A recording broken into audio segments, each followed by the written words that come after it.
स्वागत है आप सभी का हमारे channel only maths by Sachin में। मैं अपने चैनल में क्लास 8 की एनसीईआरटी मैथ्स जो है चैप्टर 1 से लेकर जितने भी चैप्टर हैं सारे के सारे कंप्लीट कराऊंगा। हाँ, और हम शुरुआत करते हैं फर्स्ट चैप्टर रेशनल नंबर से शुरुआत करते हैं। रेशनल नंबर होता क्या है इसके बारे में हम सबसे पहले जानते हैं। देखते हैं रेशनल नंबर क्या होता है। RATIONAL रेशनल नंबर, जो कि इसको हिंदी में कहते हैं परिमेय संख्या।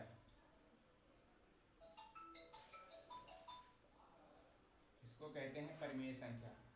हमारे क्लास 8 के एनसीईआरटी की मैथ की बुक जो है सबसे पहला चैप्टर जो है वो हमारा रेशनल नंबर ही है। हाँ, रेशनल नंबर के बारे में हम जानते हैं। सबसे पहले हम रेशनल नंबर के बारे में जानने से पहले हम कुछ चीज़ें और जानेंगे। इस संख्या क्या होती है, नंबर क्या होता है। नंबर क्या होता है, नंबर संख्या क्या होता है।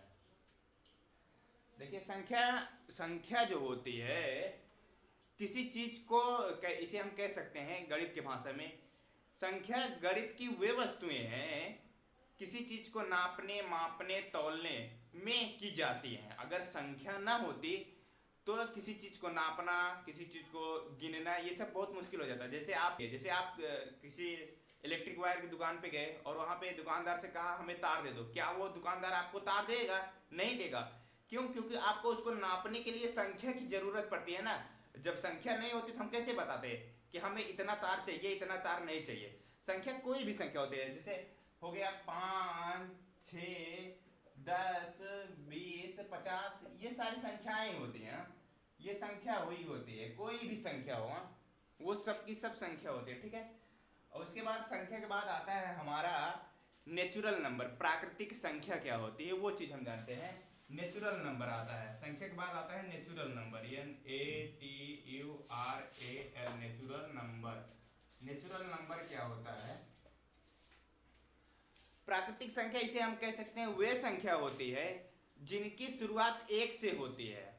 कहने का मतलब है जिनकी शुरुआत 1 से होती है और अनंत तक जाती है, वो सारी की सारी क्या होती है? हमारी नेचुरल नंबर होती हैं, प्राकृतिक संख्या होती है। तो जैसे होता है कि 1, 2, 3, 4, 5, 6 dot dot dot dot dot अनंत तक। इसका नाम प्राकृतिक क्यों पड़ा? देखिए, इसकी कुछ भी पता नहीं है, इन संख्याएं कब आई कब नहीं आई। ठीक है, इसका कुछ नहीं पता। जैसे नेचर बोलते हैं ना, नेचुरल नंबर आया कहाँ से? नेचर से आया। जैसे प्रकृति की देन है, जैसे हम सब हुए, पेड़ पौधे हुए, गाय भैंस हुए, ये सब किसकी देन है? ये सब प्रकृति की देन हुई। वैसे ये संख्याएं जो है वो भी प्रकृति की देन हुई है। तो इसलिए इसका नाम जो है प्राकृतिक संख्या पड़ गया, नेचुरल नंबर पड़ गया। उसके बाद आता है, नेचुरल नंबर के बाद आता है होल नंबर, जिसको हम पूर्ण संख्या कहते हैं। होल नंबर,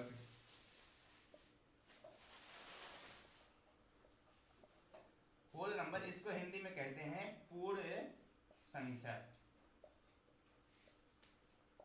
और ये हमारा नेचुरल नंबर, इसे हम प्राकृतिक संख्या कहते हैं। क्या कहते हैं? प्राकृतिक संख्या। अब ये होल नंबर क्या होता है? होल नंबर वो होता है जिनकी, ऐसी संख्या जिनकी शुरुआत 0 से होती है। कहने का मतलब है कि वे संख्याएं होल नंबर होती हैं जिनकी शुरुआत 0 से होती है। 0 से लेके अनंत तक जितनी भी संख्याएं होती हैं सब की सब होल नंबर आती हैं। ये देखिए 1, 2, 3, 4, 5, 6, 7, 8, 9, 10 अनंत तक जितनी भी संख्याएं थी ये सब क्या थी? नेचुरल नंबर थी। अब जब इसमें 0 भी शामिल हो जाता है, 0, 1, 2, 3, 4, 5, 6, 7 डट डट डट डट ऐसे अनंत तक जाएंगे, ये सारी क्या होंगे? होल नंबर हो गई, हमारी पूर्ण संख्या हो गई। होल नंबर क्या होता है? हमने आपको बताया कि वे संख्याएं जिनकी शुरुआत 0 से होती हैं, 0 से लेके अनंत तक, 0, 1, 2, 3, 4, 5, 6, 7, 8, 9, 10 अनंत तक जितनी भी संख्याएं वो सारी की सारी क्या होती हैं? होल नंबर होता है। उसके बाद होल नंबर के बाद आ जाता है इंटीजर। इंटीजर जिसको हम पूर्णांक कहते हैं। पूर्णांक क्या होता है वो चीज हम देखते हैं। हमने नेचुरल नंबर देख लिया, उसके बाद होल नंबर देख लिया, उसके बाद हम देखते हैं इंटीजर क्या होता है, वो चीज हम देखते हैं। इंटीजर, जिसको हम हिंदी में कहते हैं पूर्णांक।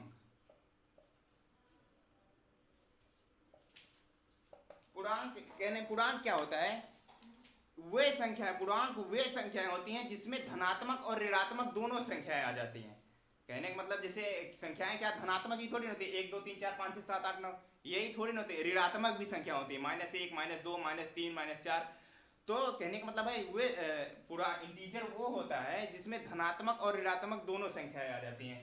जैसे क्या था कि अभी देखो 1 2 3 4 5 6 और dot dot dot dot dot अनंत तक था, इसको हमने कहा नेचुरल नंबर। और जब इसमें जीरो शामिल हो गया तो इसको हो गया होल नंबर। और इधर तो जीरो के इधर धनात्मक संख्याएं हो गई और जीरो के इधर जो होती हैं वो ऋणात्मक ही संख्याएं होती हैं। -1 -2 -3 -4 dot dot dot dot dot dot अनंत तक। ये सारी की सारी हमारी संख्याएं क्या हो गई? इंटीजर, पूर्णांक हो गई। जितने भी निगेटिव, जीरो और पॉजिटिव जितनी भी संख्याएं हैं ये सारी की सारी हमारी पूर्णांक होती हैं। जैसे मैं आपसे एक क्वेश्चन पूछता हूँ, ये -4 हमारा क्या है? ये -4 हमारा क्या है? क्या ये एक नेचुरल नंबर है? क्या ये एक होल नंबर है? क्या ये एक इंटीजर है? इसको हम क्या कह सकते हैं? -4 को, -4 को हम नेचुरल नंबर नहीं कह सकते। क्यों? क्योंकि नेचुरल नंबर की शुरुआत 1 से होती है, 1 2 3 4 5 6 7 8 9 10 अनंत तक होती है। और होल नंबर क्या होता है? होल नंबर वे संख्या होती हैं जिनकी शुरुआत 0 से होती है।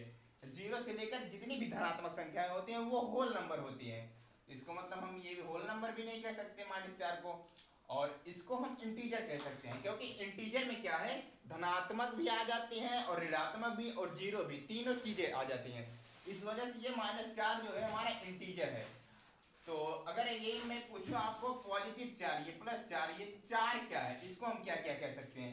इसको हम नेचुरल नंबर भी कह सकते हैं और इसको हम होल नंबर भी कह सकते हैं और इसको हम इंटीजर भी कह सकते हैं। इसको सब कह सकते हैं। ठीक है, अब हमने देख लिया कि प्राकृतिक संख्या क्या होती है, उसके बाद मैंने पूर्ण संख्या देख लिया, उसके बाद हमने पूर्णांक देख लिया, इंटीजर, ये 3 चीज देख लिया। अब उसके बाद आता है हमारा रेशनल नंबर में। रेशनल नंबर आया कहाँ से, हम ये चीज देखते हैं, रेशनल नंबर हमारा आया कहाँ से। एग्जाम्पल हो गया x + 5 = 8 और दूसरा एग्जाम्पल हम देख लेते हैं x + 6 = 6 और तीसरा एग्जाम्पल है हमारा x + 8 = 5। ठीक है, अब इन तीनों समीकरण से देखते हैं कि इस समीकरण को संतुष्ट करने के लिए, दोनों पक्ष बराबर करने के लिए सॉल्व जब हम करेंगे, यहाँ पे x का मान हमारा कितना आ जाएगा? x का मान जो है हमारा आ जाएगा, इधर पॉजिटिव में +5 है, इधर जाएगा माइनस में हो जाएगा, इधर हो जाएगा 8 में से 5 जाएगा तो 3 हो जाएगा। x का मान यहाँ पे 3 आ गया। कहने का मतलब है x का मान 3 यहाँ पे रखेंगे तो हमारा समीकरण संतुष्ट हो जाएगा। यहाँ पे x का मान क्या आ जाएगा? यहाँ पे x का मान 0 आ जाएगा और यहाँ पे x का मान कितना आ जाएगा? यहाँ पे x का मान इधर पॉजिटिव में उधर जाएगा नेगेटिव हो जाएगा तो इधर आ जाएगा -3। ठीक है, उसके बाद एक समीकरण और देखते हैं हम, जो कि है हमारा 2x = 3 और एक समीकरण और है 5x = 6। अब इसको सरल करते हैं। ये देखिए 2x = 3 है, यहाँ पे मल्टीप्लाई में है 2 तो इधर जाएगा डिवाइड में हो जाएगा तो x = 3/2। ठीक है, और इसको देख लेते हैं, यहाँ पे वही है, सेम चीज है, मल्टीप्लाई में तो उधर जाएगा डिवाइड हो जाएगा, x = 6/5। अब देखते हैं हम, देखिए यहाँ पे x का मान 3 आया, इसको हमने नाम दे दिया नेचुरल नंबर। क्या दे दिया? नेचुरल नंबर इसको कह दिया। और यहाँ पे x का मान, इस समीकरण को संतुष्ट करने के लिए x का मान यहाँ पे 0 आया तो इसका नाम हमने होल नंबर दे दिया। और यहाँ पे x का मान -3 आया और -3 आया तो इसको हमने इंटीजर नाम दे दिया। और यहाँ पे इस समीकरण को बराबर करने के लिए x का मान 3/2 आया।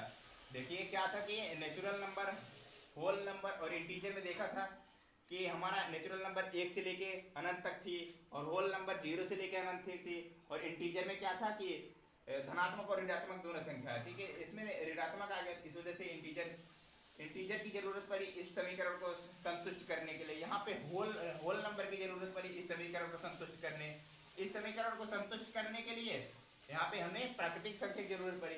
तो यहाँ पे इस समीकरण को संतुष्ट करने के लिए 3/2 आया। तो इसको हम क्या नाम दें, समस्या ये थी, हमने तो इसको नेचुरल नंबर, इसको होल नंबर, इसको इंटीजर। तो जब ये p/q के अपान आ गया तो इसी का नाम जो है पड़ गया रेशनल नंबर। क्या पड़ गया? रेशनल नंबर, इसी का नाम पड़ गया रेशनल नंबर। रेशनल नंबर यहां से आया परिमेय संख्या। क्या? परिमेय संख्या। इस समीकरण को संतुष्ट करने के लिए रेशनल नंबर की जरूरत पड़ेगी। रेशनल नंबर है, इसी को कहने का मतलब वो है रेशनल नंबर जिसे हम p/q के रूप में लिख सकते हैं। क्या? रेशनल नंबर वो होता है, परिभाषा में अगर लिखना चाहें, ऐसी संख्या जिसे हम p/q के रूप में लिख सकते हैं वो हमारे रेशनल नंबर होते हैं। और एक इसमें एक चीज होता है q does not equal to 0 होता है। इसको हम p मानते हैं और इसको हम q मानते हैं। इसमें क्या होता है? q does not equal to 0 होता है। अगर q 0 हो जाएगा, q 0 हो जाएगा तो वो हमारा रेशनल नंबर होगा ही नहीं। इस चीज को ध्यान रखना हमेशा, q does not equal to 0 होगा। ठीक है, कभी भी q हमारा 0 नहीं होगा। अगर वो 0 हो जाता है तो वो हमारा रेशनल नंबर नहीं कहलाएगा। अब आगे हम देखते हैं हमारे परिमेय संख्या के गुणधर्म। क्या गुणधर्म? हमारे बुक में जो है इसके बाद आता है परिमेय संख्या के गुणधर्म। जब तक हम सारी चीजें जानेंगे नहीं तब तक हम सवाल को लगा नहीं सकते। हमें जब प्रॉपर्टी पता होगी तभी हम लगा सकते हैं सवाल को। तो प्रॉपर्टीज ऑफ रेशनल नंबर, परिमेय संख्या के गुणधर्म। क्या? परिमेय संख्या के गुणधर्म। इसमें सबसे पहला होता है समृद्ध। सबसे पहला क्या है हमारा? समृद्ध, जिसको हम हिंदी में समृद्ध कहते हैं, लेकिन इंग्लिश में इसको हम क्लोजर कहेंगे। क्या कहेंगे? क्लोजर। सबसे पहला हमारा है समृद्ध। क्या है? समृद्ध, जिसको अंग्रेजी में कहते हैं क्लोजर। और दूसरा हमारा है, दूसरा क्या है हमारा? कॉमनटेटिव। कॉमनटेटिव, उसको हिंदी में कहते हैं क्रम विनिमेयता। क्या कहते हैं? क्रम विनिमेयता। क्रम विनिमेयता।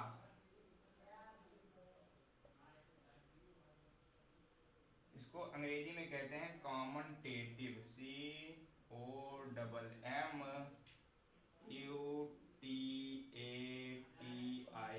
कॉमनटेटिव, क्रम विनिमेयता। और तीसरा क्या होता है? तीसरा है सहचर्यता। सहचर्यता, इसको अंग्रेजी में कहते हैं एसोसिएटिव। TATIV, associative. ठीक है, ये 3 गुणधर्म होते हैं: समृद्ध, क्लोजर, कॉमनटेटिव, एसोसिएटिव, क्रम विनिमेयता और सहचर्यता। अब इन तीनों गुणधर्म को एक एक करके जानते हैं। सबसे पहले हम क्लोजर को जानते हैं। क्लोजर क्या होता है? ठीक है, ये चीज आप लिख लीजिए। तीनों गुणधर्म होते हैं परिमेय संख्या के, जिसमें सबसे पहले क्लोजर। और क्लोजर के बारे में हम जानते हैं क्योंकि हमारे प्रश्नावली 1 में क्लोजर ये सब पे सवाल है ना, तो ये सारी चीजें हम जब तक जानेंगे नहीं तब तक हम कैसे लगा पाएंगे। ठीक है, और सबसे पहले हम क्लोजर को जानते हैं। क्लोजर क्या होता है? देखते हैं क्लोजर क्या होता है।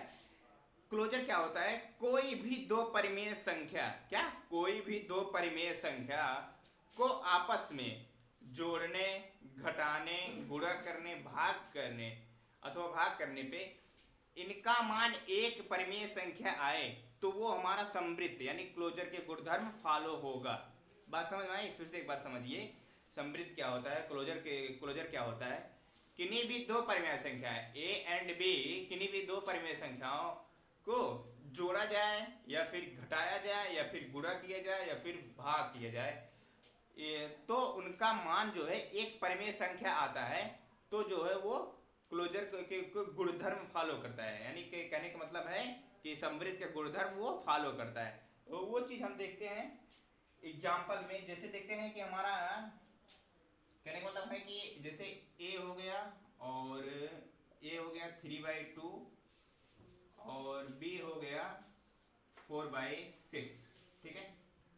4/5 कर लेते हैं, 4/5 कर लेते हैं, ठीक है, 4/5 है, ठीक है।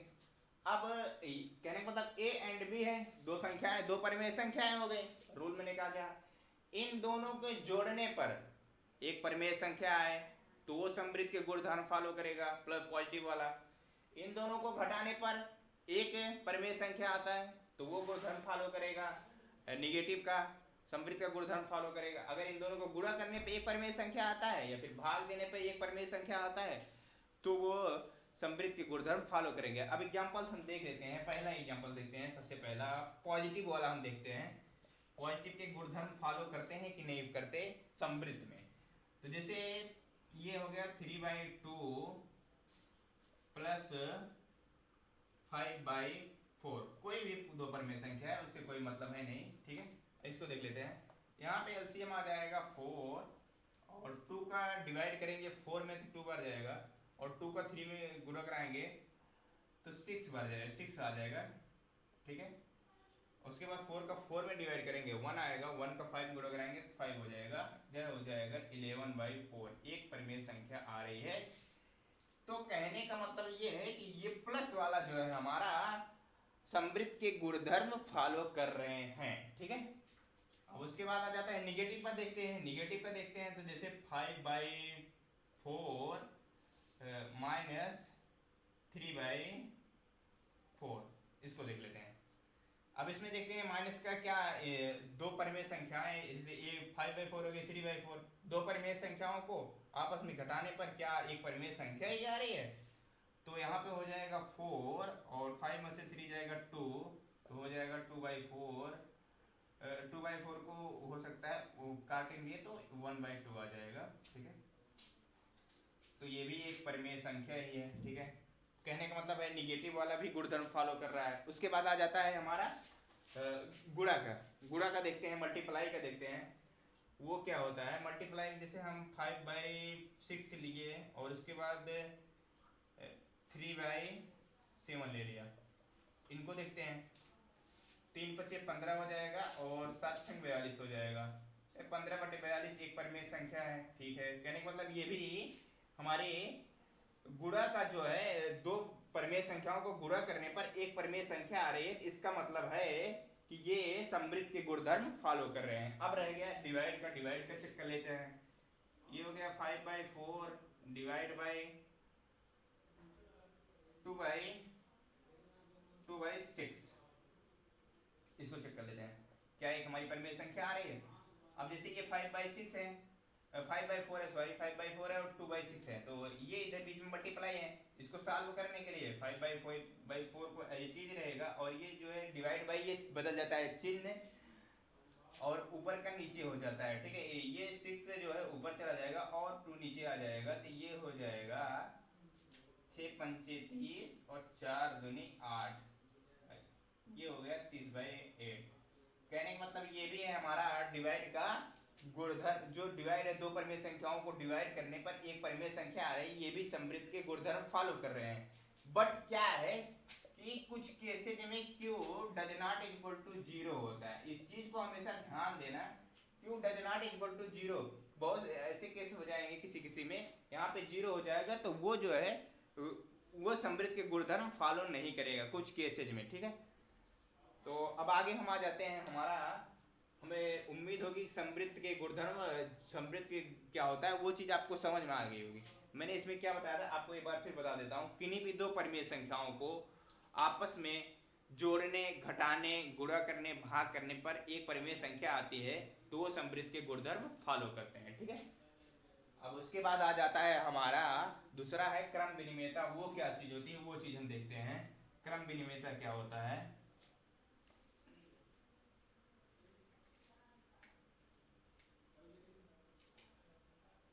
दूसरा हमारा गुणधर्म है क्रम विनिमेयता। क्या है दूसरा हमारा गुणधर्म? क्रम विनिमेयता।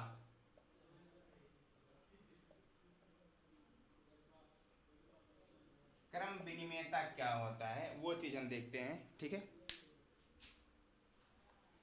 किन्हीं भी दो परिमेय संख्याओं को क्रम बदलने पर, किन्हीं भी दो परिमेय संख्याओं को क्रम बदलने पर उनके मान में कोई भी परिवर्तन नहीं होता है तो वो क्रम विनिमेयता का रूल फॉलो करेगा। अगर उनके मान में कोई परिवर्तन हो जाता है, उनके मान समान नहीं आते हैं क्रम बदलने पर, तो वो क्रम विनिमेयता का रूल फॉलो नहीं करेगा। तो हम देखते हैं एग्जाम्पल से ही हम इसको समझते हैं, ठीक है। इन एग्जाम्पल से समझते हैं। जैसे हम ले लेते हैं एग्जाम्पल हम ले लेते हैं 4/3 प्लस का सबसे पहले देखते हैं 4/3, उसके बाद 7/5। अब इसको सॉल्व करते हैं सबसे पहले, ठीक है। अब मैंने इन दोनों का लिया एलसीएम, आ गया नीचे 15, ठीक है, और 3 का डिवाइड किया 15 में तो 5 बार गया, 5 का 4 में गुणा कराया और 20 आ गया, ठीक है। फिर बीच में प्लस चिन्ह का प्लस लगाया और 5 का इस 15 में डिवाइड किया 15 3 बार गया और 3 का 7 में गुणा कराएंगे तो 21 आ जाएगा। अब इसको ऐड कर लेते हैं हम। अब नीचे तो 15 आ जाएगा और इनको जोड़ेंगे तो 1 और 2 2 4, 41/15, ठीक है। अब इसका ये पहला पद हो गया, ये दूसरा पद हो गया। अब इनका कहने का मतलब मैंने क्या बताया था, इनके क्रम बदलने पर फिर हम जोड़ेंगे। अगर मान वही 41/15 आ रहा है तो ये क्रम विनिमेयता का रूल फॉलो करेगा। अगर इनका मान बदल जाएगा तो क्रम विनिमेयता का रूल फॉलो नहीं करेगा। इनके मान को हम बदल कर सॉल्व करते हैं। जैसे 7/5 ये दूसरा पद था तो इसको मैंने पहला पद बना लिया और प्लस लिखा, और 4/3 पहला पद था तो इसको मैंने दूसरा पद बना दिया 4/3। अब इसको सॉल्व करते हैं, फिर से हम लेते हैं एलसीएम, तो हो जाएगा 15, ठीक है, 15 हो जाएगा और 5 का 15 में डिवाइड करेंगे तो 3 बार जाएगा और 3 का 7 में गुणा कराएंगे तो 21 आ जाएगा और बीच में प्लस का चिन्ह लगाएंगे। 3 का 15 में डिवाइड करेंगे 5 बार जाएगा और 5 का 4 में गुणा कराएंगे तो 20 आ जाएगा। अब फिर से वही आ गया 41/15।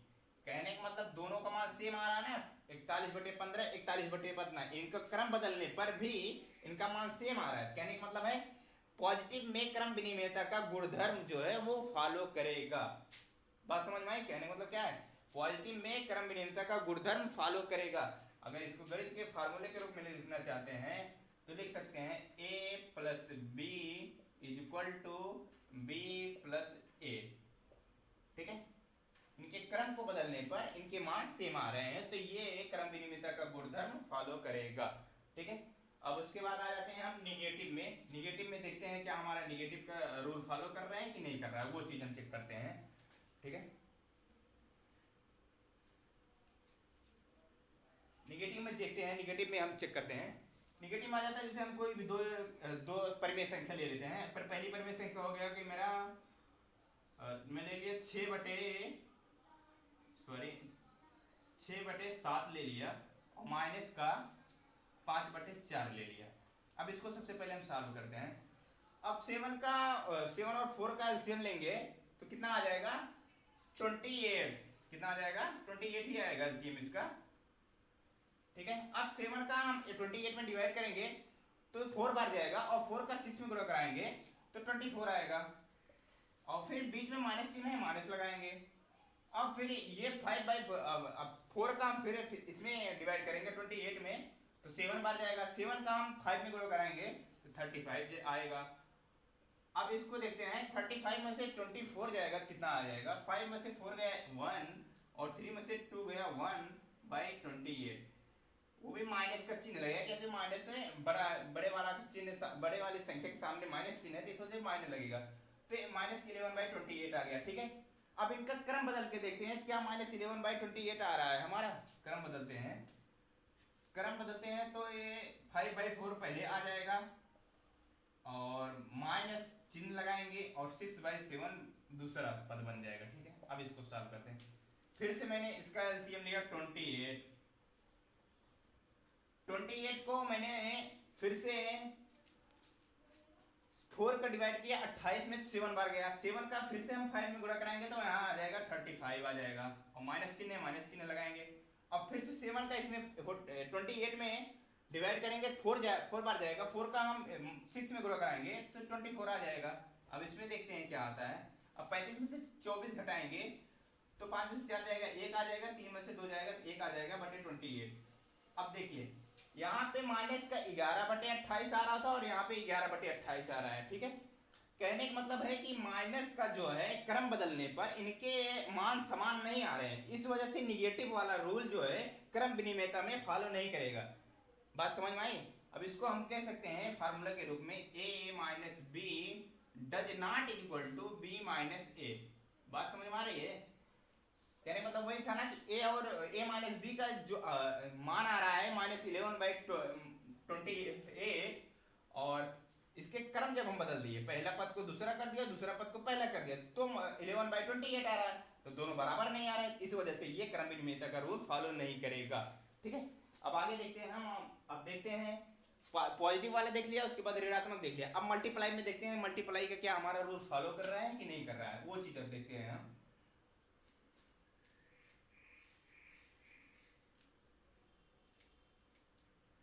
कोई भी दो परिमेय संख्या ले लेते हैं, मल्टीप्लाई का हम देखते हैं। मल्टीप्लाई का देखते हैं तो हम ले लेते हैं कि मैंने ले लिया 8/3 गुणे 6/8। ये एक परिमेय संख्या हो गई, ये दूसरा पद, पहला पद दूसरा पद। अब इनको दोनों को गुणा कराते हैं आपस में, तो ये हो जाएगा 8 का 6 में गुणा कराएंगे तो 48 आ जाएगा, और 8 का 3 में गुणा कराएंगे 24 आ जाएगा। इसको काट के हम छोटा कर सकते हैं, बट कोई दिक्कत नहीं, अभी कोई जरूरत है नहीं।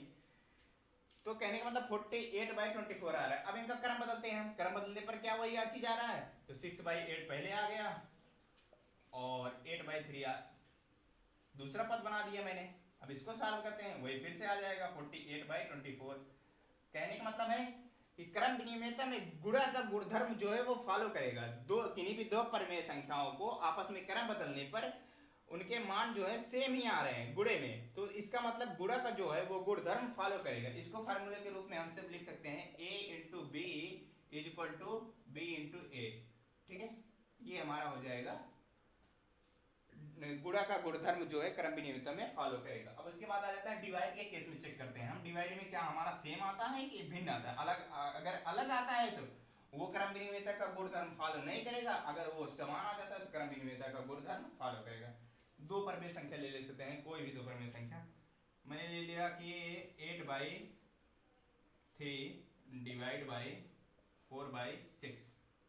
अब इनको चेक करते हैं।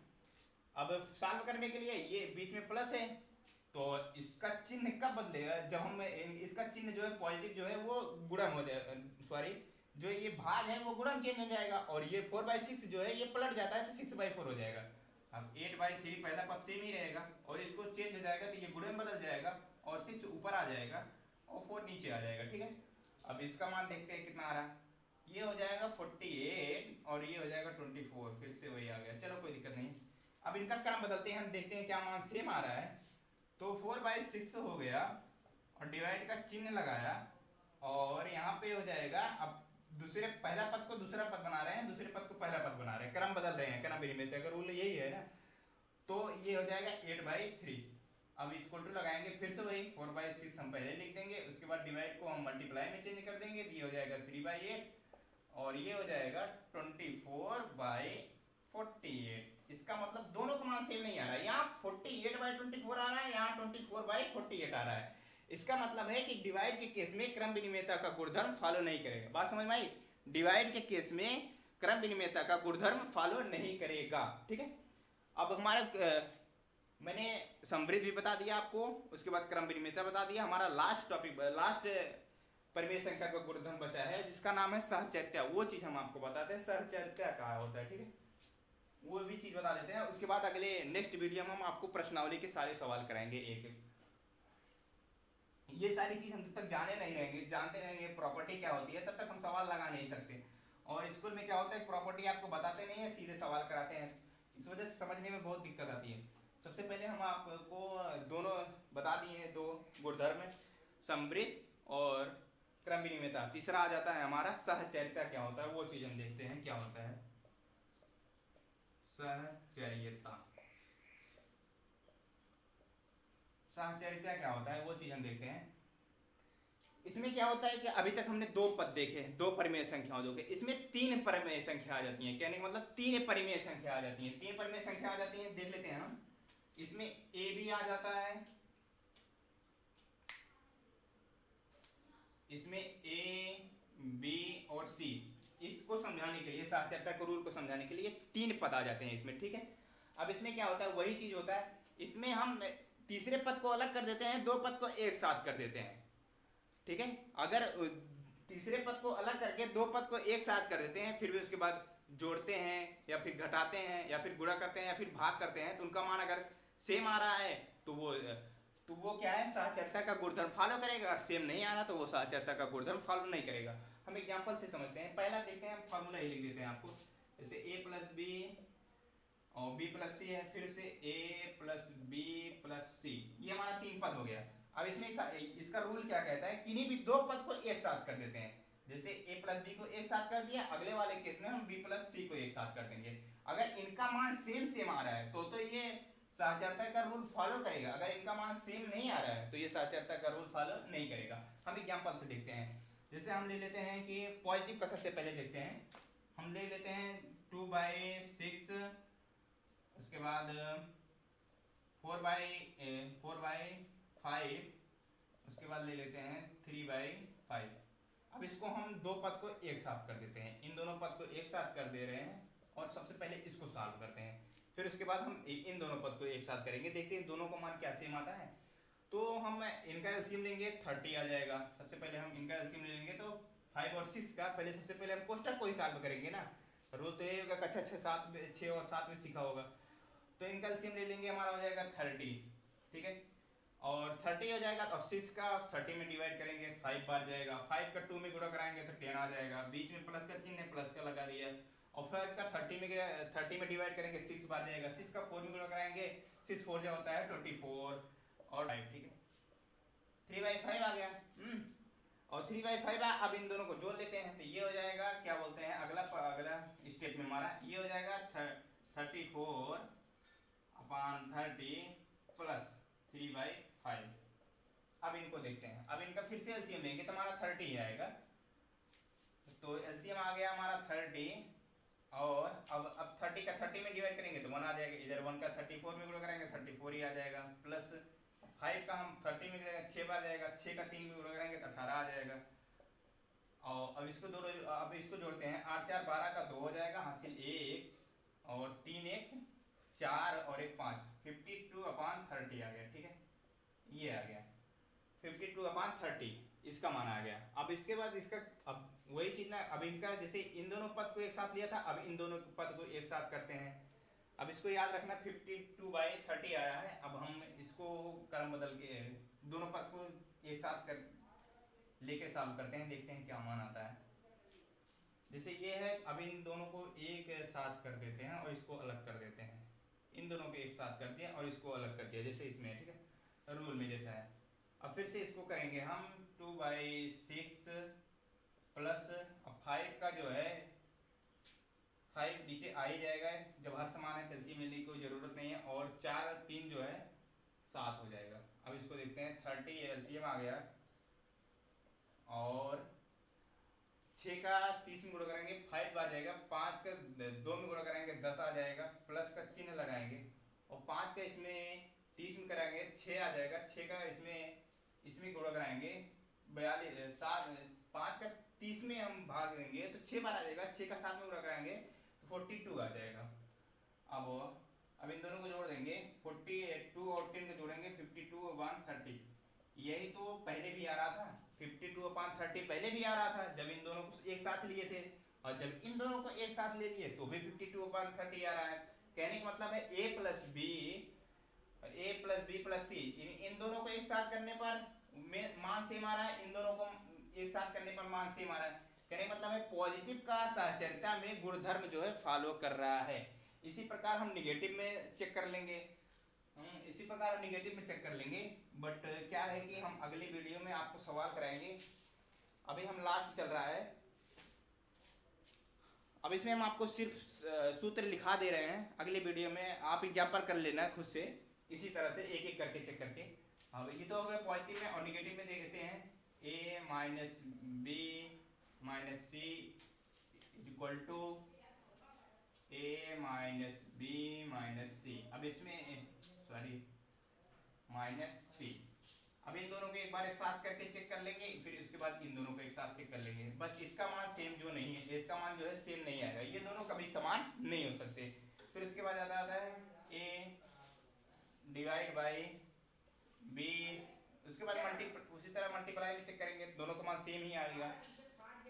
a into B into C is equal to a into B into C. ठीक है, इनका मान सेम आ जाएगा किन्हीं भी दो पदों को एक साथ करने पर, इसमें भी ऐसे। ठीक है, उसके बाद डिवाइड का देख लेते हैं, डिवाइड का a divide by B divide by C that is equal to a divide by B divide by C. इनका मान जो है वो सेम नहीं आएगा, आप लगा के चेक कर लेना एग्जाम्पल से। ठीक है, तो हम नेक्स्ट वीडियो में प्रश्नावली के सवाल कराएंगे। Thank you. अगर वीडियो अच्छा लगा हो तो आप लाइक करना, सब्सक्राइब भी करना चैनल को, अगर मेहनत अच्छी लगी हो। Thank you.